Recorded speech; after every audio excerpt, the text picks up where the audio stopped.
ایک بات میری لے لو، ایک بات اگر گھروں کو جنت بنانا، ایک بات صرف کہ برداشت کرنا سیکھو، بولو مت۔ میری بیوی نے بےعزتی کر دی، میرے خامن نے میری بےعزتی کر دی، اللہ کی قسم ذلت میں عزت چھپی ہوئی ہے۔ دانے کو درخت بننے کے لیے مٹی میں چھپنا پڑتا ہے، مٹی میں ذلیل ہونا پڑتا ہے، پھر جا کر وہ درخت بنتا ہے۔ اگر تم لوگوں میں محبوب بننا ہے، تم چاہو کہ تمہاری بیوی تم سے محبت کرے، بیوی چاہے خامن مجھ سے محبت کرے، اولاد چاہے ماں باپ محبت کرے، ماں باپ چاہے اولاد محبت کرے، ایک دوسرے کو برداشت کرو، ایک دوسرے کو برداشت کرو، درگزر کرنا سیکھ لو۔ پاکستان اتنا سبزی اتنی سستی نہیں جتنا کفر سستا ہو گیا،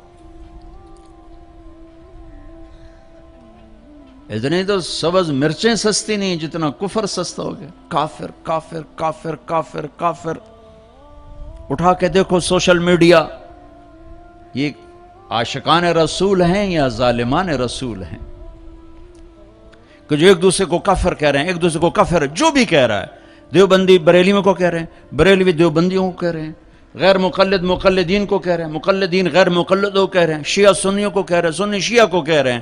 وہ مجھے بتاؤ جنت کس کے لیے ہے پھر؟ اللہ ویلی جنت دا چار پاؤنے؟ نفرت کی آگ ہے، نفرت کی آگ ہے، کبھی سیاست کے نام پر ہے، کبھی مذہب کے نام پر ہے، کبھی قوم کے نام پر ہے، کبھی صوبے کے نام پر ہے، کبھی زبان کے نام پر ہے، کبھی کسی بنیاد پر ہے۔ میرے بیٹے انس، اس دل کو نفرتوں سے دھو دو، صاف کر دو، پاک کر دو۔ یہ میری عظیم الشان سنت ہے، اور جو میری اس سنت سے پیار کرے گا وہ مجھ سے پیار کرے گا۔ اب مجھے بتاؤ، یہ ہے عاشق رسول کا معیار۔ اگر میرا سینہ کسی بھی فرقے کے مسلمانوں کے بغض سے بھرا ہوا ہے، میں بڑا جذباتی ہو جاتا ہوں اس مضمون کو چھیڑتے ہوئے، مجھے غم لگتا ہے، غصہ نہیں غم لگتا ہے۔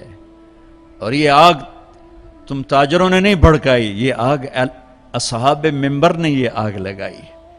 میں سب کی بات نہیں کرتا ہوں، ہر فرقے میں بڑے معتدل علماء ہیں، لیکن ہر فرقے میں کچھ ایسے سنگ دل ہیں جو بیٹھتے منبر پر ہیں اور چھڑکتے پٹرول ہیں، اور اپنی زبان کی آگ سے پھر اس سے آگ دکھاتے ہیں۔ پھر یہ نوجوان دست و گریباں ہوتے ہیں اور سلام کرنے سے بھی جاتے ہیں، جنازے پڑھنے سے جاتے ہیں۔ میں کیسے سمجھاؤں، کہاں سے الفاظ لاؤں؟ میرا سینہ پھٹ گیا ہے، میں 15 سال سے یہ مضمون بول رہا ہوں، کبھی کسی سے معاوضہ نہیں لیا، یہ کوئی فخر سے نہیں بتاتا ہوں، صرف اپنی صفائی پیش کرنے کے لیے بتاتا ہوں۔ تیسری دفعہ بھائی عقیل، ان کی میں سخاوت کی وجہ سے ان کی قدر کرتا ہوں، میں اس لیے آ جاتا ہوں کہ یہ سخی آدمی، اور سخی سے اللہ پیار کرتا ہے، لیکن مجھے ٹکٹ کبھی نہیں دیا، میں اپنی ٹکٹ پہ آتا ہوں کہ میں نے اس کا معاوضہ اللہ سے لینا ہے، اس سے تھوڑا ہی لینا ہے کہ جاتے ہوئے لفافہ میری جیب میں ڈال دے۔ تو میں دکھ سے بولتا ہوں کہ یہ آگ منبر سے بھڑکی ہے۔ سب کی بات نہیں کرتا ہوں، 5 انگلیاں برابر نہیں ہیں، لیکن ہر مسلک کے نوجوان خطیبوں نے ایک آگ بھڑکائی ہوئی ہے، ایک آگ لگائی ہوئی ہے۔ اچھا، ایک واقعہ یاد آ گیا، ابراہیم علیہ السلام کے لیے آگ بھڑکائی تو گرگٹ پھونکے مارنے لگا، پھونکے، اور نہ مرادہ تیری پھونک نال کی بڑھنا ہے، لیکن ایک برائی کا ساتھی بنا تو حکم ہے جہاں گرگٹ ملے اسے مار دو۔ یہاں نہیں پایا جاتا گرگٹ، وہ میں نے افریقہ میں دیکھے تھوک کے حساب سے، یہاں نہیں ہے، مارے چھپ کے لیے اس کی قسم ہے، گرگٹ نہیں ہے۔ اور کبوتر کو بھی پتہ ہے میرے 2 چن جاندے پانی نال کچھ نہیں بڑھنا، اس نے چونچ میں پانی بھر کے ایسے اوپر ڈالا۔ اللہ نے کبوتر کی محبت پوری دنیا کے دل میں بٹھا دی، سارا حرم کبوتروں سے بھرا پڑا۔ میرے نبی کا حرم کبوتروں سے بھرا پڑا ہے. اللہ کتنا قدر, اللہ کو پتہ ہے ایک قطرے پانی نال کے بڑھنا ہے. کبوتر جی چونچ دے پانی نال کے بڑھنا ہے. گرگٹ کی پھونک سے کوئی آگ بھڑک گئی, ایک برائی کا ساتھی بنا, حکم آ گیا جہاں ملے مار دیا جائے. کبوتر ایک اچھائی کا علمبردار بنا, حرم بھر دیا کبوتروں سے. دونوں حرم بھر دیے, کبوتروں کی محبت دلوں میں ڈال دی. کبوتر بادوں سے پوچھو کیسے اتنا بیوی سے پیار نہیں کرتے جتنا کبوتروں سے پیار کرتے. مجھے پتا ہے میں اس آگ کو نہیں بجھا سکتا, لیکن میں اللہ کے نبی کی بارگاہ میں کہہ سکوں گا یا رسول اللہ میں تو کبوتر بننے کی کوشش کرتا رہا, مجھے پتا ہے میرے چند قطروں سے کچھ نہیں ہوگا. ادھر پٹرول سے آگ جل رہی, میرے کو پانی دیاں 2 بونداں دے نال کی بڑھنا ہے. لیکن میں کہتا رہوں گا یہاں تک کہ میرا اللہ مجھے اپنے پاس بلا لے. میں کہتا رہوں گا امت بنو, نفرتوں کی آگ کو بجھا دو. بڑی دنیا پھری ہے, جتنا اسپین میں جا کے دکھ ہوا کہیں نہیں ہوا. اس بات کا دکھ نہیں تھا کہ 800 سال کی حکومت ختم ہو گئی. دکھ اس پر میں مسجد قرطبہ میں کھڑا رو رہا تھا. میں اس بات پہ نہیں رویا کہ مسجد گرجا بن گئی. گرجا بن چکی ہے, تھوڑی سی جگہ کور کی ہوئی ہے مسجد کی, لیکن وہاں نماز پڑھنے کی اجازت نہیں. باقی ساری مسجد گرجا بن چکی ہے, بڑے بڑے بت ہیں, بڑی بڑی تصویریں, بالکل سینٹر میں گرجا ہے. نہیں, اس میں نہیں رویا. رویا اس بات پر محراب کے سامنے کھڑا تھا اور مجھے وہاں قرطبی نظر آ رہے تھے نماز پڑھاتے ہوئے, ابن عربی کے فلسفے نظر آ رہے تھے, اللہ کی معرفت کی گتھیاں سلجھا رہے تھے, بقی ابن مخلد کا درس حدیث نظر آ رہا تھا, قرطبی کا درس تفسیر نظر آ رہا تھا,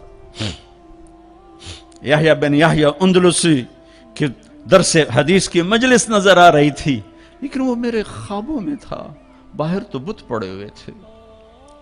اور میں جو دکھی ہوا کس بات پہ ہوا کہ جس وجہ سے اسپین کی مسجدیں گرجا بن گئی, 800 سالہ حکومت زیر و زبر ہو گئی, وہ ساری وجہ میرے دیس پاکستان میں موجود ہیں اور کوئی نہیں سمجھ رہا. اس لیے میں نے کہا تھا مردہ یزید پہ لعنت بھیجتے ہو اور زندہ یزید کے سامنے دست بستہ ہو کے کھڑے ہو. اس ایک حدیث کو سینے سے لگا لو, دل کھلے کر دو سب کے لیے. اگر آپ کی نظر میں کافر ہوں تو مجھ سے نفرت کیوں کرتے ہو؟ میرے نبی والا کام کرو نا, سینے سے لگاؤ, کھانے کھلاؤ, سمجھاؤ. تبلیغ والوں نے کیا کیا ہے؟ آپ کو ہاتھ جوڑ کے کہتا ہوں تبلیغ میں ٹائم لگاؤ. پوری دنیا میں واحد دین کی محنت ہے جس نے محبت کا وہ پیغام پہنچایا ہے کہ امت کو فرقہ واریت سے نکال کر ایک امت پنے کی شکل دکھائی ہے. میرے نبی نے کیا کیا؟ عبداللہ بن ابی کا جنازہ پڑھا دیا. میرے نبی نے کیا کیا؟ منافق مسجد میں بیٹھے ہوتے تھے اور آپ کو ایک ایک منافق کا پتہ تھا, یہ منافق, یہ منافق, یہ منافق. کبھی نہیں مجلس سے اٹھایا. تو ایک کام تو یہ کرو کہ اپنے دل کو نفرتوں سے پاک کرو. امت بن کے رہنا زیادہ پسندیدہ ہے اللہ رسول کو, یا کسی فرقے کا جھنڈا اٹھا کے کھڑے ہونا اللہ رسول کو زیادہ پسند؟ رہو اپنے اپنے فرقوں میں رہو. میں تمام اسلامی فرقوں کو سلام پیش کرتا ہوں, لیکن میں یہ ہاتھ جوڑتا ہوں کہ یہ جو ایک دوسرے کے دست و گریباں ہو اور ایک دوسرے پر تم نے کفر کی توپیں چلائی ہوئی ہیں, اللہ کے واسطے انہیں محبت کے بول میں تبدیل کر دو. ایک دوسرے کے گلے لگ جاؤ, ایک دوسرے کو کھلے ماتھے سلام کرو, ایک دوسرے کے پیچھے نمازیں پڑھو, ایک دوسرے کو قریب بٹھاؤ. اپنے نبی کی تم چھوڑو مولویوں کی بات, میری تھوڑا قرآن اٹھا کے پڑھ لو, قرآن اٹھا کے پڑھ لو, خود پڑھو. سارے تم پڑھے ہوئے بچے بیٹھے ہوئے ہو, اپنے نبی کی سیرت پڑھو. میری گل کتے مار چھڑو, مینوں دفع کرو میں کون ہاں, میں مشتخاک. اپنے رب دا قرآن پڑھو, اپنے نبی دی حدیث پڑھو, اپنے نبی دی زندگی پڑھو, تو انہوں پتہ لگ جائے. تو آج اپنے نبی کی ایک عظیم الشان سنت پیش کر رہا ہوں. کہ اس دل کو سب کی نفرت سے صاف کر دو.